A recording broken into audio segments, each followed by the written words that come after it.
7월 14일 월요일 복음을 담는 그릇.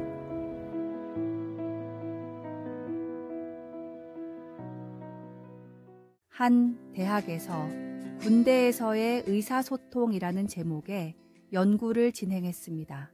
해군을 대상으로 상사가 어떤 식으로 명령을 내릴 때 부하들이 더 잘 따르고 신뢰감을 형성하는지에 대한 연구였습니다. 이 연구는 효과적인 의사소통의 비밀을 찾기 위한 것이었습니다. 부드러운 문장, 딱딱한 문장, 목소리의 높낮이, 어조 등을 다르게 나눠서 심층적으로 연구를 했는데 그 결과 내용보다는 전달 방식이 중요했습니다. 힘들고 직설적인 명령도 부드럽고 낮은 음성으로 내릴 때 부하들은 편하게 받아들였고 군인들이 바라는 휴식이나 외출 같은 명령도 고압적이거나 신경질적으로 내리면 부하들은 불편하게 생각했습니다. 같은 내용이라도 전달하는 방식에 따라 받아들이는 사람의 반응은 완전히 달랐습니다. 어떤 내용이든 목소리를 부드럽게 하고 자세를 편안하게 전달하면 받는 사람은 더 기꺼이 듣고 즉각적으로 실행했습니다. 심리학적으로도 말을 전하는 태도가 정보 전달에 70%나 영향을 미친다고 합니다. 이는 우리의 작은 말과 행동이 얼마나 중요한지를 보여줍니다. 귀한 복음을 담는 우리의 그릇은 어떻습니까? 상대방이 받기 좋은, 편하고 아름다운 그릇입니까? 우리의 작은 말과 행동도 복음을 담는 그릇이라는 사실을 잊지 말고 짧은 대화일지라도 사랑과 배려를 담아 다른 사람이 듣기 좋은 방식으로 전달하십시오. 복음의 진리만큼 중요한 것이 그 진리를 전하는 우리의 자세와 태도입니다. 오늘의 말씀. 오직 사랑 안에서 참된 것을 하여 범사에 그에게까지 자랄지라. 그는 머리니 곧 그리스도라. 오늘의 만나. 오늘 하루 다른 사람들과의 모든 대화에서 사랑과 배려를 담아 전달하는 연습을 해봅시다.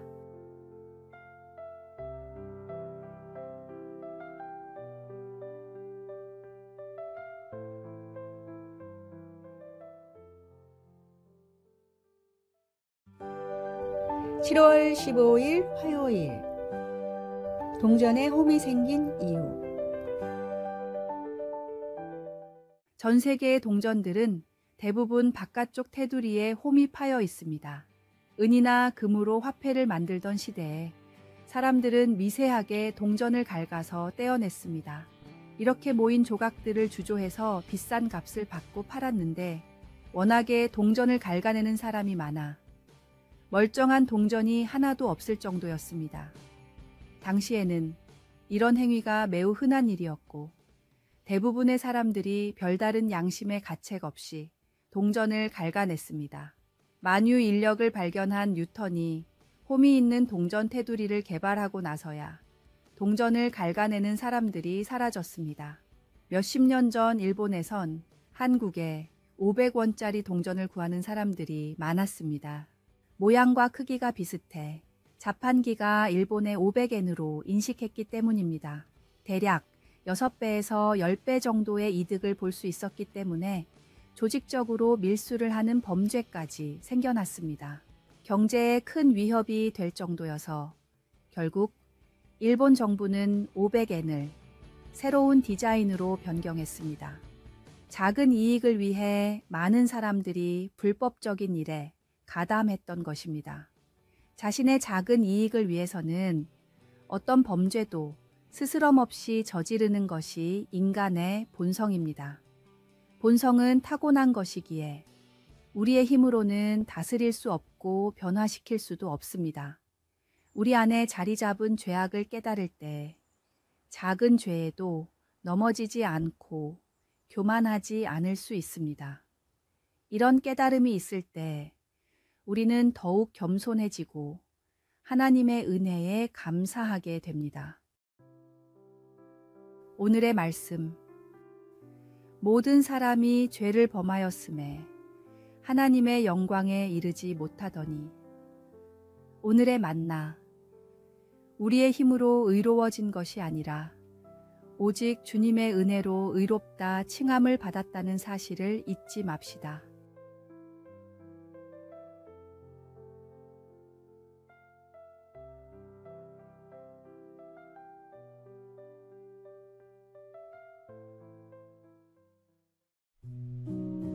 (7월 16일) 수요일. 물고기와 튜브. 한 목사님이 주일학교 예배 시간에 다음과 같은 질문을 했습니다. 여러분, 물고기는 어디서 살고 있나요?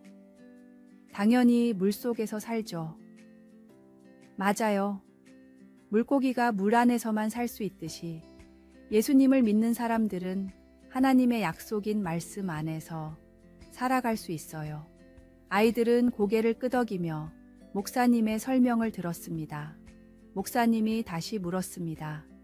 여러분, 깊은 바다에 빠졌을 때 튜브가 있다면 목숨을 잃게 될까요? 어린이들은 입을 모아 아니라고 대답했습니다. 맞아요.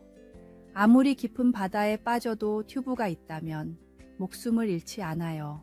마찬가지로 우리가 살아가면서 아무리 힘들고 어려운 일이 있더라도 말씀이라는 튜브를 잡으면 절대로 가라앉지 않아요. 그러니 매주 듣고 배우는 말씀을 통해 하나님의 약속을 즐겁게 알아갑시다. 아이들의 눈이 반짝였습니다. 가장 훌륭한 어린이 설교 중 하나로 알려진 어느 목사님의 설교입니다. 물고기가 물을 떠나서 살 수 없듯이 하나님의 은혜를 떠나서는 한시도 살 수 없는 것이 우리 성도입니다. 말씀은 우리 삶의 생명줄과 같습니다. 힘들고 어려운 상황에서도 하나님의 말씀을 붙잡으면 우리는 결코 넘어지지 않습니다. 오늘의 말씀. 주의 말씀은 내 발의 등이요 내 길의 빛이니이다. 오늘의 만나. 죽음에서 건지시고 고통 가운데 응답하실 주님만을 의지하며 하루하루를 살아가 봅시다.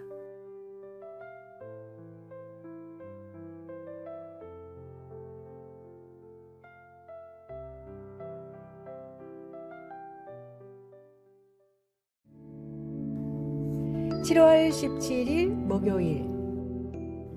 함께 성장하는 리더십. 국내의 한 외국계 대기업은 독특한 시스템으로 회사를 운영하고 있습니다. 직원들을 능력에 따라 3단계로 나눈 뒤 가장 낮은 등급의 직원이 많은 팀은 사원이 아닌 리더의 점수를 깎습니다. 일반적인 평가 방식과는 정반대의 시스템이었습니다. 분기별로 인사고과를 평가하기 때문에 리더들은 저번 평가에서 낮은 등급을 받은 직원들을 특별 관리합니다. 낮은 등급의 직원이 많을수록 자신의 점수가 깎이기 때문입니다. 리더들은 직원의 능력 향상을 위해 자신의 노하우와 필요한 지원을 아끼지 않습니다. 개인적인 시간을 내어 1:1 코칭을 하고 직원의 약점을 보완할 수 있는 교육 기회를 제공했습니다.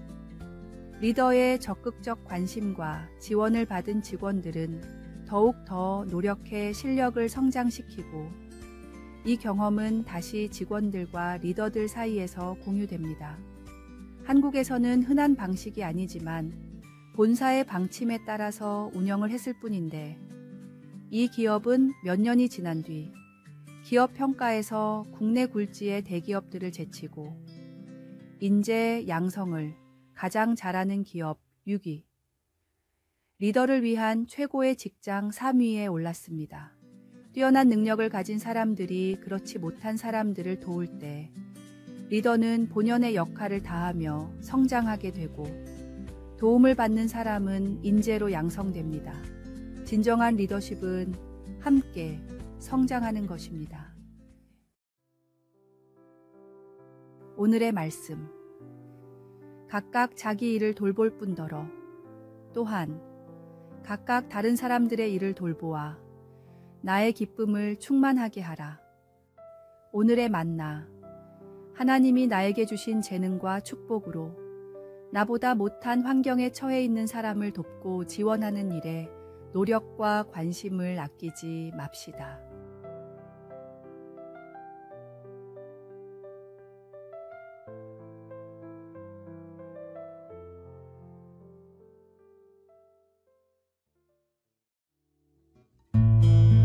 (7월 18일) 금요일. 도간에 든 줄. 한 유명한 철학과 교수에게 제자가 질문했습니다. 교수님, 도간에 든 쥐라는 말이 어떻게 가능할까요? 사람이 일부러 가두지 않는 이상 쥐가 어떻게 멀쩡한 도간에 들어갈 수 있을까요? 제자는 정말 궁금해했습니다. 교수가 대답했습니다. 잘 생각해보게. 독, 안에는 보통 쌀을 담아두지 않는가? 쥐가 처음에 발견한 독은 쌀이 가득 차 있는 독이야. 수북히 쌓여있는 쌀을 본 쥐는 너무 행복했겠지. 그래서 쌀독에 파묻혀 몇 날 며칠이고 쌀을 먹었을 거야. 그렇게 쌀을 다 먹어치우고는 캄캄한 독 안에 갇히게 된 걸세. 그 많던 쌀은 다 없어지고 이제 캄캄한 독에서 죽을 날만 기다리고 있는 것이지. 제자는 고개를 끄덕였습니다. 그렇다면 쌀을 조금만 먹고 만족할 수 있었을까? 나는 아니라고 생각하네. 쥐도 우리도 결국 독 안에 들어있는 쌀에는 눈길도 주지 말고 피해가는 게 독 안에 갇혀 죽지 않는 유일한 방법이라고 생각하네. 교수의 말에는 깊은 지혜가 담겨 있었습니다. 예수님이 주신 소중한 구원을 포기하고 세상이란 독 안의 즐거움을 탐하고 있지는 않습니까? 진정한 기쁨과 생명은 오직 예수님 안에 거함으로 얻을 수 있습니다. 세상의 유혹은 처음에는 달콤하지만 결국 우리를 파멸로 이끌 뿐입니다. 오늘의 말씀. 이 세상도 그 정욕도 지나가되 오직 하나님의 뜻을 행하는 자는 영원히 거하느니라. 오늘의 만나.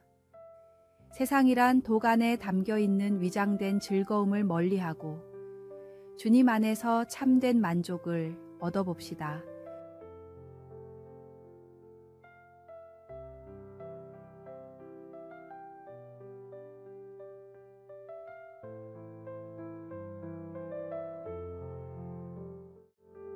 아래의 빨간색 글자 구독을 누르시어 더 많은 전도의 열매를 맺으시기를 기도합니다.